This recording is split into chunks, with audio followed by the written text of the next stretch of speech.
summers ago, I started the process of rewilding my front yard, and today I have a certified native wildlife habitat in my front yard that I am very proud of. And so today I want to talk about how I did that and how you can too.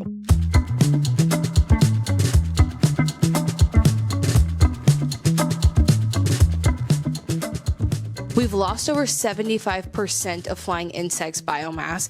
Monarch butterfly populations have declined more than 80%. Over 1 million plant and animal species are at risk of extinction, according to the UN. And we're doing this all for grass, for something that doesn't even feed anyone. At our old house, we did have, I guess, a grass lawn. We had a shaded front yard, so our grass didn't grow too much. And so all of those impacts that people say are like negative about grass lawns, the pesticides, herbicides, water, fossil fuel use to like maintain it, we didn't do any of that stuff. But to me, that wasn't really the problem with the grass lawn. It was the way it was impacting the entire ecosystem around me. And I feel like when we focus too much on like the inputs of a lawn, we miss what's being taken away. When we lose the tiniest parts of our ecosystem, which can be as small as what covers the soil, and then that impacts what's in the soil, it impacts what eats those things, and then what eats those things, and then so on and so forth. So in essence, I did this for the literal ecosystem. I think of it as my own personal land management conservation project. And I wanted to wait a little while to make this video because I often don't like to talk about things until I know a lot about them, until I have my own personal experience with them. But in particular with this project, it really takes until about the third growing season for you to really understand what's happening and to see the impacts of what you've done. So I struggled a little bit trying to decide what the format of this video was going to be because I want to talk about my personal experience. I want to talk about what I've learned. That's how I usually like to teach, if you will, but I also wanted it to be instructional so that if you wanted to watch this video and take away what you should do to do this, you could. There are, I would say, 5 to 6 steps to get to where I am right now that I want to outline, and I am going to talk through those steps and my experience while I was personally in the midst of taking those steps. Step 1 is removing invasives, and this part is not necessarily fun. I mean, maybe for some people they take joy in like pulling weeds. I know for some people it can be very therapeutic or like meditative. Identifying the invasives and removing them was the least fun part of the whole process, but it is necessary before you start because in essence, the goal of rewilding is to remove the things that are there that are causing harm to the ecosystem. For me, one of the most invasive things that I had in my front yard, it was actually full of literal invasives. It almost felt like someone put a bunch of invasive seeds out in my front yard before I bought this house. During the spring and summer, I went out in my front yard every single morning and I would pull every one that I could see. If it started coming up, this is also really helpful when I learned to identify plants because I would try to catch them before they even got an opportunity to do too much. You definitely want to catch invasives, especially if they are annuals, before they seed. And so that was always my goal, is to make sure that no new invasive plants were seeding in my yard. And after 3 years of doing that, I had very, very few of them come up this spring. My chickens are outside yelling. If you can hear them, I'm so sorry. And honestly, in the first year, I thought I could eradicate them just like in the first season. I tried everything, pulling them. I poured boiling water on them at some point. But actually at the end of the day, what I realized is just persistence and consistency in pulling them and trying to make sure they don't reseed to come back has been the most effective way. And if I could go back and do it in time, and what I would recommend for you is that likely the most invasive plant in most people's yards is grass. Grass is invasive. Well, at least most of the lawn grasses that we use today in the US are not from here. They will outcompete natives. Obviously, that's how they've taken over swaths of land. And that's much harder to control than these like random invasives that I had. I would recommend sheet mulching. Sheet mulching is basically where you put down a layer of cardboard and then you can do a layer of soil or compost and then a layer of mulch. I have done a lot of that sheet mulching in my life because I don't talk about this a lot, but I was an AmeriCorps service member.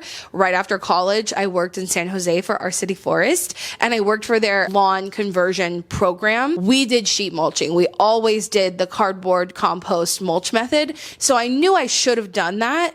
I just got a little excited and wanted to start putting plants in the ground. And the method I'm using now is trying to overcrowd any of the grass that's left in my yard.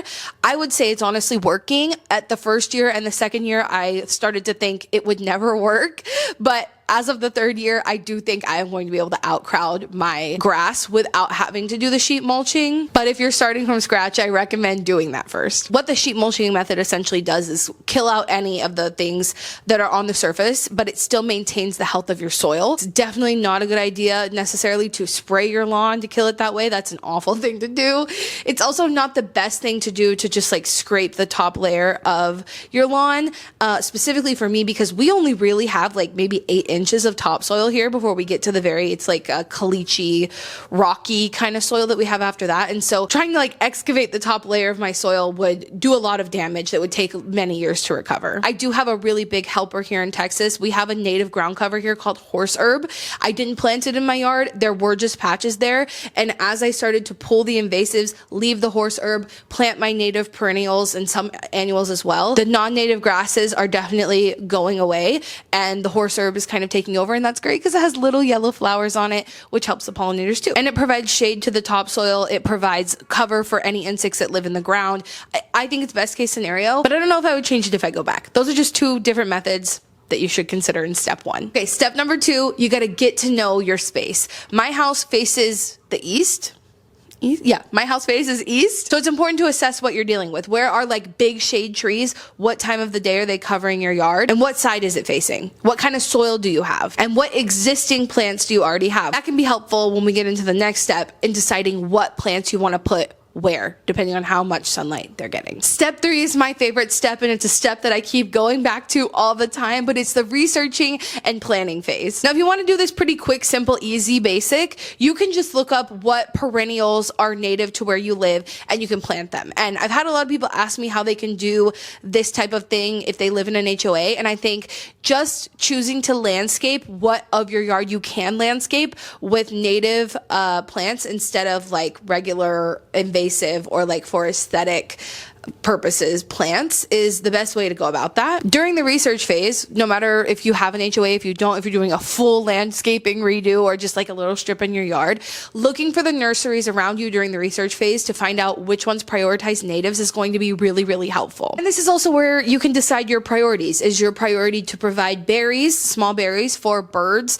and possibly even mammals? Is your goal to have a bunny nest in your yard? Is your goal to have birds nest in your yard? Is your goal to bring monarchs and help them along their way?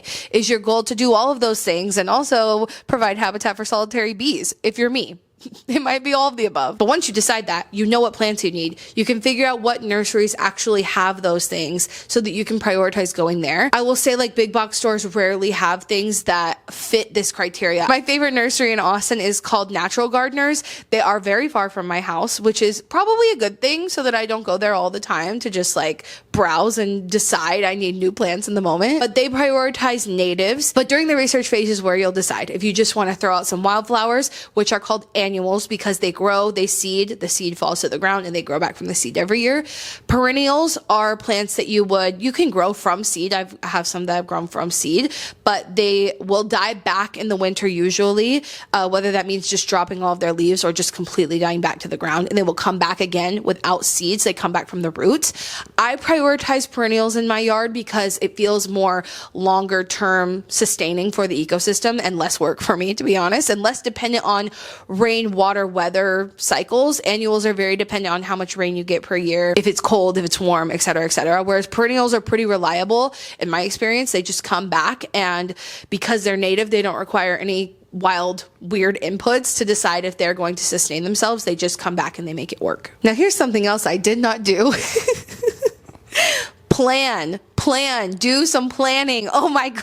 If you care about that sort of thing. So again, one of my neighbors, they have prioritized putting natives in their yard, which I love. I love that they did that. But their yard looks a lot less eye-catching. If you were just walking down the street, you wouldn't think, oh, that yard looks like a wildlife habitat. It looks different and not typical. But you walk past my yard and stuff's looking a little wild, literally. Some people plan things out in clusters. You definitely want to plan around the sun that's in your yard, like I said. You want to think about nesting areas. You want to think about water sources. You want to think about where patches for annuals will be. But I didn't really do that. I did plan for the sun. I put species that can resist more sun further out in my yard. Things that are out closer to the street are things that can handle more sun, and trees, because trees need more sun than like a shrub does. But there's no bunching. There's no aesthetic purpose in my yard. I literally planted plants with that in mind and just kind of spaced them out so that one day the yard will feel so full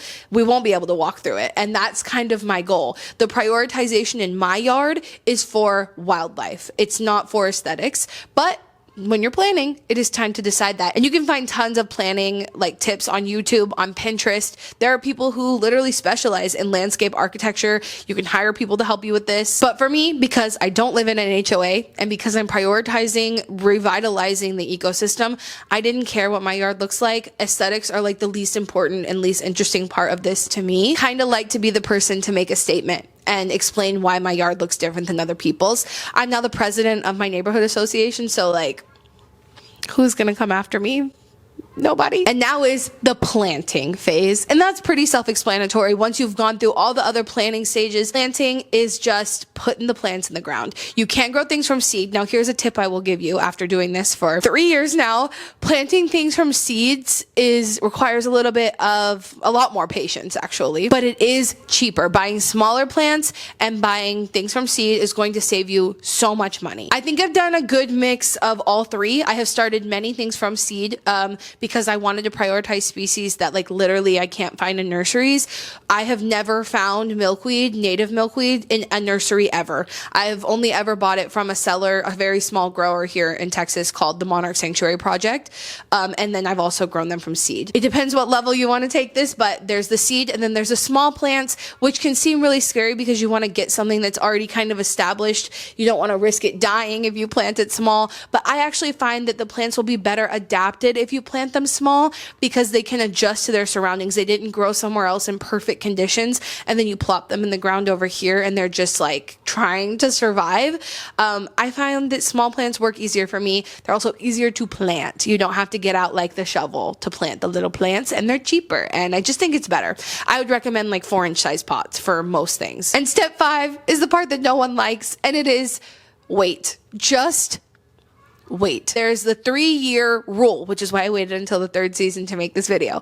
And it is that the first year the plants will seep. So this means that the first year plants are really trying to establish their roots. When you put them in the ground, that first season, you're not going to see a ton of growth up top, but you can trust that their roots are expanding into the ground. And then the rule is that the 2nd year they creep. So seep, creep. They will grow a little bit bigger their 2nd year, and then the 3rd year they will leap. And I can tell you again from this being my 3rd season that is so true. For the first couple years, I would question if my plants were going to come back, if they were going to grow, if they were suffering. Honestly, my first year in my wildlife habitat was the hottest summer I have ever lived through, and I didn't think a lot of my plants were going to survive, but they did. And if I had been in panic mode and thinking that they were all going to die, I probably would have tried to replace a lot of them.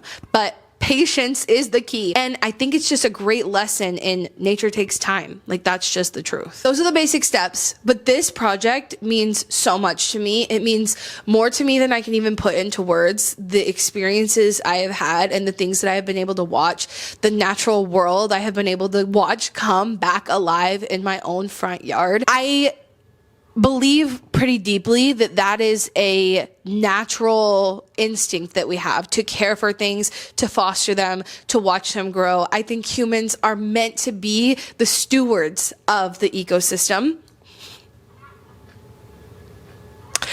and not the destroyers that we've become. I think when I embarked on this journey, I thought that. But 3 years into this journey, I know that. And I just want to share a few of the experiences that I've had, realizations I've had that most people look at the things that I'm doing and think, ew, that's gross, or that's ugly, or that's weird. And it's so destructive to have those sort of mindsets. So I just wanted to talk about a few of them so that maybe you and I can have an aha moment together. It's not that serious, like, until you get how serious it is. So one of the first things that I saw happen, my mom gave me these little like bug hotels for my yard for Christmas. And so I put them out my front yard here, and I thought, what could be the worst that happens? Someone uses it, someone doesn't, it's whatever, I don't care. And then one day I noticed also a redbud tree coming up. So redbud is a native tree in Texas. And so when I see things come up that likely a bird literally ate like a seed or a berry somewhere, they dropped it and it's starting to grow, sometimes I'll just let it go until I decide if it's like a yes or a no. And redbud trees grow pretty slowly. So I've let the ones that have popped up in my yard just stay there. I just let it grow. And then one day I noticed that there were little perfect like circles cut out of the sides of the leaves. The leaves are like this, and the little circles were just like, almost like someone took like a little machine and went, nyeh. And I couldn't figure out for the longest time what was happening. And then simultaneously, I noticed that the bee hotels were actually having bees move into them. Oh my God, they're building their little nest. Oh my God, oh my God, oh my God, oh my God. Wait, where'd that one go? I'm so excited. There goes, there goes. Amazing. Because most native bees, in Texas at least, are solitary bees. They don't live in hives. They live in holes in the grounds. They live in stems in plants. And they live sometimes in bee hotels if you make them a nice one. And so what I realized is the solitary leafcutter bees were cutting these leaves, using them to pack the nest or the bee hotel. And so it like really hit me that I see things pop up in my yard that are native, and I think, well, I'll just leave it there. It's not hurting anything, and I can always decide later if I don't want it. So I'll just let it keep going. Whereas I feel like the norm when we have these like perfect green grass lawns is when there's something that's not perfect green grass in it, you got to pull it up, or you're just always mowing stuff down. So it will just disappear over time. And then these bees just wouldn't have had that source to build their homes to survive. And like, that relationship is just something that like you don't see if you're not paying really close attention and if you're not doing something like this, but it has a serious impact on like our whole ecosystem. I had some sunflowers come up, and I didn't know at the time, but sunflowers are a host plant for butterflies. In particular, the ones that were on my sunflowers were bordered patches butterflies. And I noticed a butterfly flying around the sunflower, and I realized she was laying eggs. And then a few days later, I noticed one of the leaves was just packed with tiny black caterpillars. And then a few days later, I noticed wasps coming and picking off those babies one by one. Wasps are also pollinators, and they also like feed on the caterpillars. And butterflies lay so many caterpillars because the caterpillar's part in the ecosystem is to be eaten by the wasp, and the sunflower's job is to feed the caterpillars, and the butterfly's job is to pollinate the sunflower, and my job is to make sure that the seeds make it into the ground to restart that system all over again. And not to mention that I don't cut down my sunflowers once they're done, because they need to finish seeding, they need to dry out, they need to fall to the ground, they need the wind throughout the fall and the winter to cover them and then to grow back. But I don't cut back my sunflowers in the winter, because bees, the same solitary bees we were talking about, before they had the man-made bee hotel with the little holes, they live in those stems. And it just really started to make me realize, like, most people would think sunflowers are pretty while they're blooming. Sure, people love sunflowers while they're blooming. They don't love them once they're dead, and they seem like they're serving no more purpose. They're dried up and brown and ugly on your front yard, but like, they serve a serious purpose. And nobody even likes sunflowers before they're blooming either, because when my neighbors moved in, the first year I started this project, I had a sunflower that came up. I did not plant it, but it was growing right on our property line between mine and theirs. And I remember the first time I met them, I was like, hey, just so you know, I'm so sorry that that's there. Like, it started growing before they bought the house, but that's a sunflower, and so I'm letting it grow. And then like maybe a couple weeks later, the sunflower still hadn't created its head yet. And my neighbor was like, are you sure that's a sunflower? Because we had ones like that at our old house, and it was a weed. So I cut it down. And I was like, probably wasn't a weed. I mean, weeds, sunflowers do grow like weeds here. You probably just mistook it for a weed, whatever that means. Don't get me started on the fact that there's no such thing as a weed. There are native plants and invasive plants, but I digress. But this whole thing has taught me that, like, we have been trained. It's a kind of a really gross, insidious part of our society to believe that anything that is not uniform and green grass is ugly and we should get rid of it. In my backyard, obviously I have chickens, so I don't do a whole lot of like flower gardening back there because then my chickens would just eat all of the caterpillars, and that's not what we're trying to foster in the backyard. But I do try to protect specifically firefly larvae in my backyard because I do have fireflies back there. So we don't mow back there and we don't pick up anything that falls. All the leaves that fall, all the branches that fall, we leave them there. And it's because those bugs take refuge in that. The leaves and the branches, and nature has a purpose. And my mom, when she came over, she was talking about the branches that had fallen in my backyard. And I was telling her why we don't mow, like all the things I'm telling you now. And she was like, but why don't you at least pick up the branches? Like, you could at least do that. And I'm like, people don't even stop to think like there are reasons that branches exist. Like, our whole ecosystem exists for a reason, for a purpose. And it's just really taught me that like people prioritize aesthetics so much and ecosystems so little. I also have one of my neighbors' parents come over to me and say like, good luck with your butterfly, because I have the sign out front, the Certified Wildlife Habitat Butterfly Sanctuary signs, and she was like, good luck with your butterfly project, like I think that's so cool, I really want to do one, but my husband doesn't like it because he says it's ugly. And it just breaks my heart to think about how much we are prioritizing aesthetics. And if you've watched my video on lawns, how colonization, classism, and racism is intertwined into all of that like thinking. It is still early spring, really, so not everything is even blooming in my front yard yet. And what I've also learned through this process is the landscape changes like week by week. Things change all the time, and you should go follow me over on Instagram to see more updates regularly of that, because it is beautiful, even if it's not organized and prioritized for aesthetics. So thank you so much for watching this video. And remember, until next time, you cannot do all the good that the world needs, but the world needs all the good that you can do. Bye, guys.